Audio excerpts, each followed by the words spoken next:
தெரிவிக்கிறது என்னன்னா, ஒருத்தர் தப்பு செய்யறான், தப்பு செய்யிட்டான், அவன் தெரிஞ்சு செய்தானோ தெரியாது செய்தானோ, செய்தவனை எதுவும் தூக்குல போட மாட்டேன்றாங்க, செய்யாதவனை தூக்குல போடுறானுங்க. இது ஏன்? ஏன் அப்ப லஞ்சம் வாங்கின்னு செய்யுதா இது?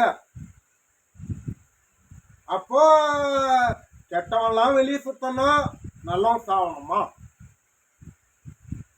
அதுக்கு தான் இந்த நீதி தேவதை கூட கண்ணு மூடிட்டு இருக்குது. இது எத்தனை பேருக்கு தெரியும்? நீ எப்ப திறக்குது? அது என்ன வசனம் சொல்லுவாங்க சரியா? ஒரு குற்றவாளி கூட தப்பிக்க கூடாது, ஆனா ஒரு நிர்வாகி கூட, எந்த நிர்வாகி அவன் குற்றம் செய்யாதவன் எதுவும் தண்டிக்கப்படக்கூடாது. அது மாதிரி இருக்கணும். அது மாதிரியா? நான் ஏதோ சொல்லிட்டேன். வீடு ஆன்ல இப்ப அது மாதிரிலாம்